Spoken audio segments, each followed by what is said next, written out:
Delhi liquor కేసులో కవితకు మరోసారి నిరాశ తప్పలేదు. బెయిల్ పిటిషనర్లపై తీర్పులను రిజర్వ్ చేసింది రౌజ్ అవెన్యూ కోర్టు. సిబిఐ కేసులో బెయిల్ పిటిషన్ మే 2కు వాయిదా పడగా ఈడీ కేసులోని బెయిల్ను మే 6కు రిజర్వ్ చేసింది న్యాయస్థానం.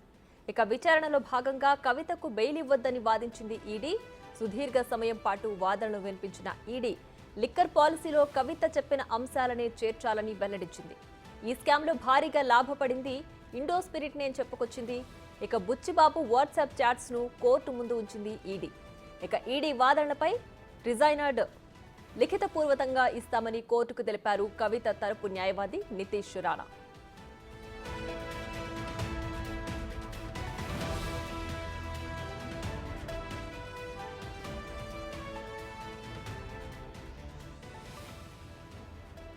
ఇక ఇదే అంశానికి సంబంధించి మరింత సమాచారం మా ప్రతినిధి శివ ఫోన్ లైన్ లో అందిస్తారు. శివ, చెప్పండి, కవితకు మరోసారి కూడా బెయిల్ నిరాకరణకు గురైనట్టుగా తెలుస్తోంది. ఈ డీటెయిల్స్ ఏంటి?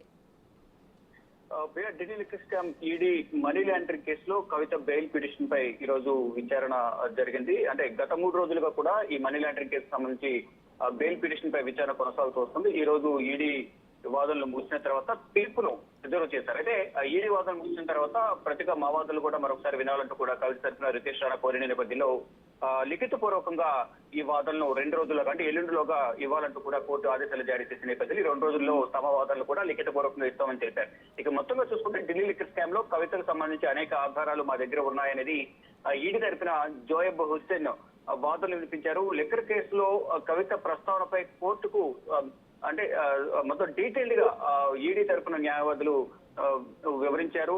లైసెన్స్ అలాగే మార్జిన్ ఫీజు పెంచడంలో ఎటువంటి లాజికల్ కంక్లూజన్ లేకుండా ఈ ఢిల్లీ లిక్కర్ పాలసీలో రూపకల్పన చేశారనేది ప్రధానంగా తమ వాదన ద్వారా వినిపించారు.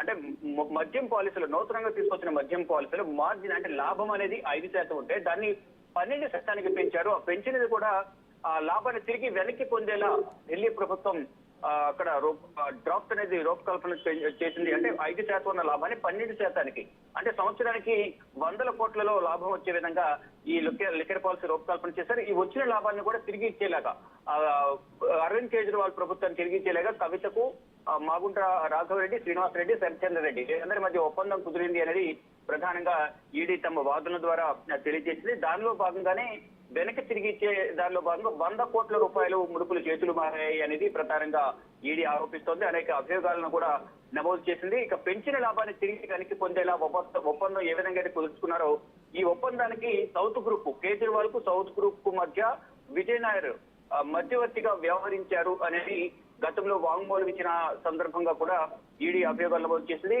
అంటే ఈ కొత్త పాలసీ అనేది కొందరికే లాభం చేకూర్చింది. అంటే గతంలో ప్రభుత్వ హయాంలో ఉన్న లిక్కర్ పాలసీ అనేది 2021-22 వచ్చేటప్పటికి ప్రైవేట్ పరం చేయడం ద్వారా 9,000 కోట్లకు పైగా ప్రభుత్వానికి లాభం వస్తుందని ఆశించిన కేజ్రీవాల్ ప్రభుత్వం ప్రైవేట్ పరం చేసింది. ఈ పాలసీ ద్వారా కొందరికి మాత్రమే లాభం చేకూరింది అనేది ఈడీ తెలియజేస్తుంది. దానిలో భాగంగా అంటే ఇప్పటి వరకు చూసుకుంటే కనుక ఈ బెయిల్ పిటిషన్లకు సంబంధించి కూడా ఇప్పటి వరకు ఢిల్లీ లిక్కర్ స్కామ్ వ్యాపారంలో ఇండో స్పిరిట్ కీలకంగా వ్యవహరించింది. ఇండో స్పిరిట్ లోనే 33% అనేది దాదాపు 32.95% కవిత అరుణ్ రామచంద్ర పిల్లని మధ్యవర్తిగా ఉంచి కొనుగోలు చేసింది అనేది ఈడీ ఆరోపిస్తోంది. దానిలో భాగంగానే మాగుంట శ్రీనివాసరెడ్డి గాని ఇటు మాగుంట రాఘవరెడ్డి కూడా ఇద్దరు కూడా కీలక స్టేట్మెంట్లు ఇచ్చారు. స్టేట్మెంట్ ఇచ్చిన తర్వాత వారు అప్రూవర్ గా మారారు.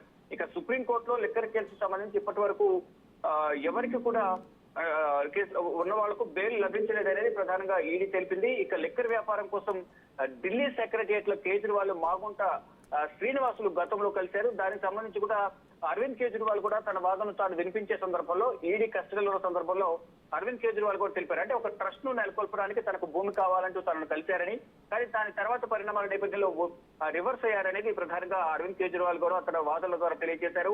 ఇక కేజ్రీవాల్ సూచన మేరకు మాగుంట శ్రీనివాసులు రెడ్డి కల్వకుంట్ల అంటే కే కవితను కలిశారనేది ఈడీ అభియోగాలు నమోదు చేసింది. దానికి సంబంధించి వాదనలు కూడా వినిపించింది. ఇక ఢిల్లీ లిక్కర్ కేసులో సౌత్ గ్రూప్ భాగస్వామ్యం కోసం ఆమ్ ఆద్మీ పార్టీకి 100 కోట్ల రూపాయలు చెల్లించారు. ఈ 100 కోట్ల రూపాయలు కూడా మాగుంటను అడిగారు కవిత అనేది ప్రధానంగా ఈడీ ఆరోపిస్తుంది. మొత్తంగా చూసుకుంటే ఢిల్లీ లిక్కర్ కేసుకు సంబంధించి లిక్కర్ పాలసీలో మనీ లాండరింగ్ కేసు సంబంధించి బెయిల్ పిటిషన్ ఏదైతే ఉందో దానికి సంబంధించి వాదనలు ముగిశాయి. తీర్పును 6వ తేదీకి రిజర్వ్ చేశారు. గతంలో సిబిఐ కేసుకు సంబంధించి కూడా తీర్పును రిజర్వ్ చేశారు.